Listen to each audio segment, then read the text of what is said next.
It was kind of interesting. 20 years ago, when I got here, we were having children, and everybody kept saying, "Man, these children just keep coming. You know, bam, bam, bam." And now I just got the third one graduated from high school, and everyone's saying, "Man, those kids keep going." So I never dreamed that. That's kind of strange to see that you were here for the birth of most of my children, and then all of a sudden they're moving on only to come back. Is that right? Is that how it works, parents?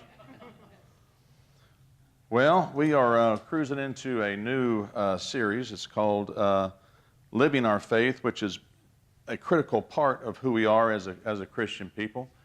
We can learn and grow and worship all we want, but if we don't live what we learn, then we're just not doing the things that we ought to be doing. And so we're talking about this part of our faith where we talked about, hey, we grow, now we're trying to live our faith, and how does that work? And I'm using these words out of Paul's letter to the Corinthians. And the Corinthians are just a really fun church to kind of, if you look back at some of the history on it, they were about as dysfunctional group of people as you'll ever find. And so it's kind of fun to read if you're into dysfunction. It kind of makes me feel at home. Names have been changed, protect the innocent. So, but it's real interesting because they were just all over the map. And then Paul worked so hard to bring them together. And they've been growing and growing and growing and growing. And they reached the point now where Paul is trying to help them make the transition. You know, just don't go around telling people that you're Christ, or that you follow Christ. Now you have to learn how to live it and demonstrate it, because you are a walking sermon. You are a letter of Christ that people read just by how you act and react in your daily life. And so those things you just can't fake. Those things have to be in the heart of how we respond, how we react, and how we deal with people, and how we behave in front of folks. That needs to model the way that Christ did. So I want to listen to these words on how Paul phrases this in the 3rd chapter of 2 Corinthians. Are we beginning to commend ourselves again? I started to go back the old ways. Surely we do not need, as some do, letters of recommendation to you or from you, do we? You yourselves are our letter, written on our hearts to be known and to be read by all. And you show that you are a letter of Christ, prepared by us, written not with ink, but with the Spirit of the living God. Not on tablets of stone, but on tablets of the human hearts. And such is the confidence that we have through Christ toward God. Not that we are competent of ourselves to claim anything as coming from us. Our competence is from God, who made us competent to be ministers of a new covenant, not of the letter, but of spirit. Because the letter kills, but the Spirit gives life. Henry Nouwen is not the first person to say these words, but he's the person who has said it the most and in multiple, numerous ways throughout the span of his life. And so I want to reflect on these words again that you have heard before, that the whole message of the gospel is this. It's real simple. If you want to know what a Christian's supposed to do and what a Christian is to become like Jesus. And it's good to know that we have a self-portrait of Jesus in the Gospels. And it's when we learn how to keep that portrait in front of us by learning and studying and growing in our faith and constantly trying to keep it in front of us that we eventually learn how to be his follower. We eventually learn how to be a Christian. We learn how to be one of his disciples. And when we do that, then we become more like him. That's our faith in one simple paragraph. So if you're confused on what it is that's expected of you as a person who has decided to enter into a relationship with Christ, that's pretty simple. And so it also implies a lot of different things. It implies that we do have to put in the effort to learn and to grow and to develop and make that commitment to do that. And so that is what we've been doing. This summer, we are taking a look at this living our faith. As you remember, it is a part of the three prongs of our mission statement. It's important for us to all constantly grow and grow and grow and grow and develop and learn, but it's also equally important for us to live what we have learned.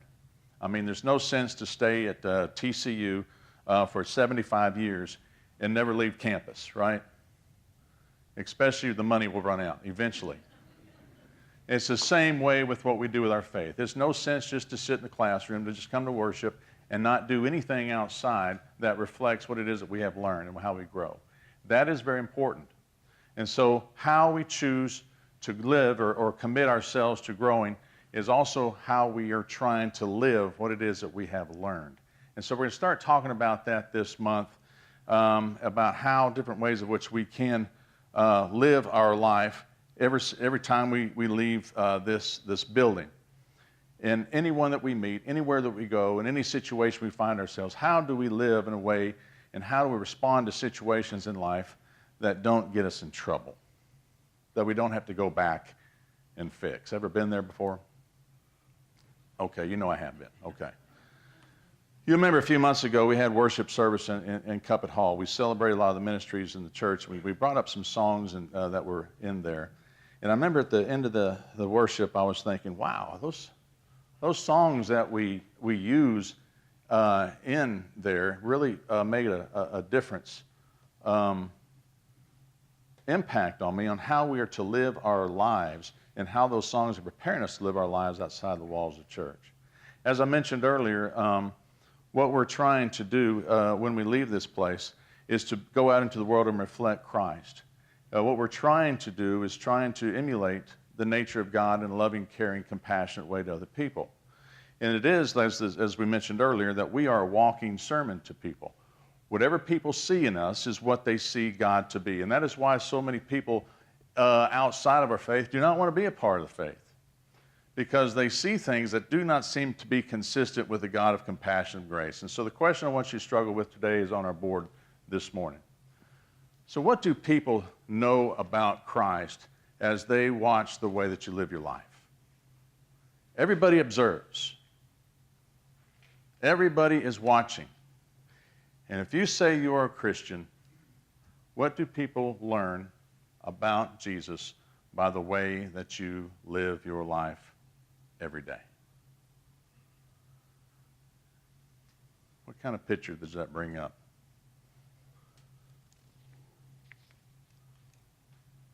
That's why it's important. If you want to know a good example of what it means to live your life, I wrote an article on a friend of mine at TCU. It's in the bulletin. I'd prefer that you read it after the sermon, but it's probably a better sermon than what you're about to hear. So the message that we're going to be doing this month is how words of the songs and how worship prepares us for our time in the world in which we live.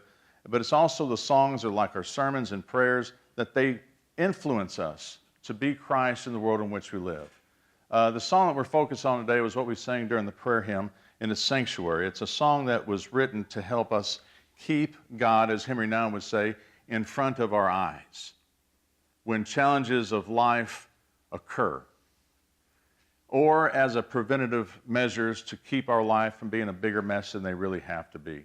So what I want us to do is I want you to read these words. We're going to sing it again together, but I want you to read the words, sing them, and understand what it is that the author of this song is trying to communicate to you. So let's sing this together.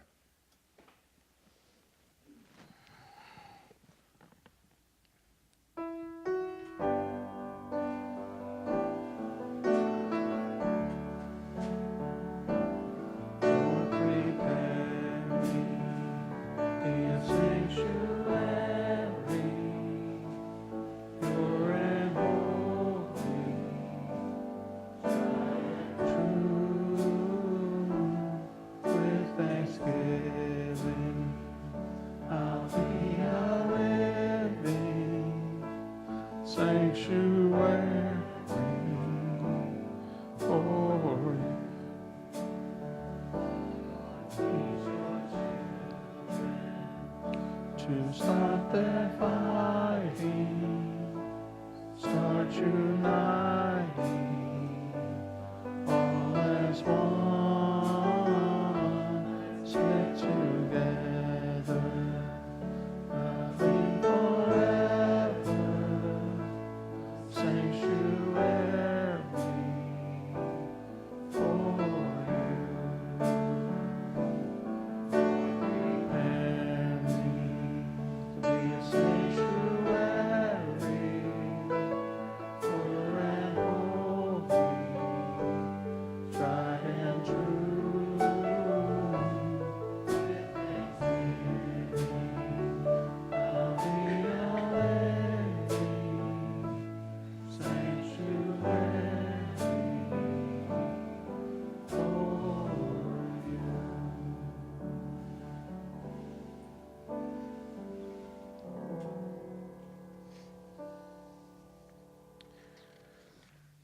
When I read this song, I think there's three very critical words that we really, truly need to understand with this song. And we tend to call these religious words. We kind of use that word a lot with the staff, that there's so many religious words that we have that you only read or hear about in the church. And that's kind of confusing at times because it's just assumed that when you become a part of the church, you see these religious words and you think, well, I'm supposed to be living that way or acting that way, and I'm really not sure what it means. But we try to do it anyway according to the definition that we give those words to ourselves. Let me give you an example. Last Thursday, I had a meeting here with a lady in the church, or not from the church, but from another church who I've known for over a decade. And she was a part of a ministry that she was wanting to show to me and kind of tell about it a little bit and then see if that's something we want to participate in. And so I said, sure, why don't you come in and talk? And so we sat and had a little small talk, had a good conversation. I know this lady for a long time, but she was a little bit different this time. And so as we sat in the parlor and had a conversation, kind of some of the language that she used about this ministry and her happiness that she demonstrated just didn't seem to resonate with me. Does that make sense? It just didn't seem genuine. It didn't seem real. It was like she's trying to show me just how religious or spiritual this particular ministry was by using words and not having a genuine nature about herself. She had those religious words that she was saying, the religious voice in that religious, smile. And it just didn't sit right with me. And I began to find myself just pulling back from her just a little bit. Now, I'm not judging her. I'm just kind of sharing what I took away from this conversation. And I kept thinking to myself in the course of this conversation that we were having, that is this the way that she is at home with her kids? Is this the kind of face and voice and persona she has with her friends as she goes out to a restaurant at night? Is this her true personality? If it is, then that's great. But if it's not, I didn't feel comfortable. And I think that should be the goal of every child of God in this planet, is to learn how to be consistent with who we are, who God created us to be. God says, I love you just as you are, and we in turn say to God, I thank you, God, but I don't think I'm religious or holy enough, so I'm going to try to be this in front of other people. And God says to me, you got it all wrong. Try to be who I created you to be. And that should be the consistent goal of all of us, is to be consistent with who we are. By allowing, here's the kicker, by allowing God to influence our lives. The words that we share, our actions that we do, everywhere that we go, and the behavior and how we respond and react to life around us. And that's a struggle. And I think a lot of the struggle is because there's just some language that we don't know very well. And so I'm going to take these three words that we have up on here, sanctuary, pure, and holy, and I'm going to talk a little bit about that and try to find the definition of that. Now, throughout the course of time, I've always asked people what images come to their mind with these different types of words, multiple words, but with these three words, I've always asked, what comes to mind when someone says sanctuary? What's the first thought for people who are pure? What do you see when people who are holy? And so I'm going to talk a little bit about that and see if their definition isn't kind of in line with yours. So when we talk about what sanctuary is, people always are quick to say that's the house of the Lord, right? That is where God resides. This is where God lives. And when we are in here, we have learned how to act differently, right? Kind of walk on eggshells a little bit because God is in the house, right? So we become a little more serious, right? We become a little more panicky, sort of. We don't use bullying words in this house, right? We smile often, we're kind, we're serious, and we don't laugh, by golly. Don't laugh because God is watching us and we just might be struck by lightning. And if you want to be abrasive, you go outside, where God can't hear you. It's a place that's always been kind of separated from everything else, and this is where God is. And so this is where we act differently than where we act out there. Okay, this is just from definitions from people who are more my age or even younger. Now, another word that we use is another in the song is the word pure. What comes to mind from being pure? Well, a lot of people have said, well, that's just kind of when you're perfect. You're white as snow, right? You're sinless. You never really have bad thoughts that enter your minds, much less words or actions that come out of your mouth. Pure people know and they understand the Bible thoroughly. They feel they have a good handle on it. But they also handle things in life rather perfectly, right? And then there's the other word in the song. It's called holy. What does the images come to mind when they say the word holy? It's to be so close to God that doubt never really enters your mind.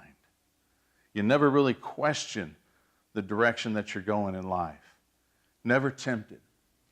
Holy would be the closest thing that you can be to God without actually being God. So if we take those words, it always seems to resonate in people's lives and minds as they read this song. It sounds like this song is trying to tell us that asking God to prepare us to be sinless and perfect and never having bad thoughts enter our minds, to have perfect actions, appropriate feelings that make us happy and smile all the time, never to doubt, never to lack faith. And if you ask me, this is really what happens to us when we die. I think that's what happens when we die. But I don't think it's reasonable to have this while we live. I don't think it's possible. And I don't think it's possible for a simple reason, that life is a grind. Life is full with so many different emotions, different highs, different lows. Relationships that we have all around us always seem to be in a mess from time to time, and one always affects the other. Our life is so complicated. There's so many moving parts in our lives that when we get angry here, we take it out on here, and this person gets mad at us and tells that person, so that person gets mad over here. And there's so many different pieces in our life, and if all the stars lined up just right, they may all go fit just right, and maybe you have just a good day. And being pure and being holy is never a problem. But what about the other 28 days in the month when life just kind of gets away from us? When life does what life does. When we are tempted to be that person that we really do not want to be. What do we do then? When events take place in the course of our lives that cause us to act in a way that we know we're going to regret, and we know we're going to have to fix down the road if we want to get back in a right relationship. What do we do on those days? That's their life. Every single day, just about. I'm glad my kids are adults now, because now I can go back and do the real apologizing. Talk about the things I wish I hadn't done that I should have done. Those incidents that I know that they remember that I wish I hadn't done that, and this is what I would do, and I hope that they don't do that. You know, talking to your kids, you might as well talk to a wall. You're trying to help them, right? Not do the things that you did so they can get away with life and get through life a whole lot easier. But what this song is really trying to do for us is trying to aspire us to allow God to center our lives. When all of our imperfections and those moments when our anger and our rage and our jealousy and our selfishness and our greed are just a click away from being exposed. This song reminds us that there is a more effective way of which we can respond to life that requires less cleanup at the end of the day and has a far greater impact on people than we will ever imagine. And when we learn how to keep Jesus in front of our eyes consistently and begin to experience God as more than just religious words, but as a way of which we live life effectively and with integrity, then life becomes more manageable. Then we begin to really grow, develop as children of God. And the most important thing, that is when we become influential people on those whose life becomes vulnerable, whose life gets away. And we become for them what we wish we had from someone else in our times. This song is a song that's preparing us for life when we leave the safety of this space. So hear these words of this song and the words of its true meaning. Lord, prepare me this day to be a sanctuary, a person, a safe place that is set aside where your true presence can be seen and experienced by others. May I be pure, where my motives and my desires are centered on doing what is right as defined by your Son, Jesus Christ. And may I stay holy and recognize that there is no separation between us, and that you give me the power and the strength and the courage and the wisdom and the gifts and all the ability to be your Son, Jesus, in the world. And so it is with thanksgiving that I will be a living sanctuary for you.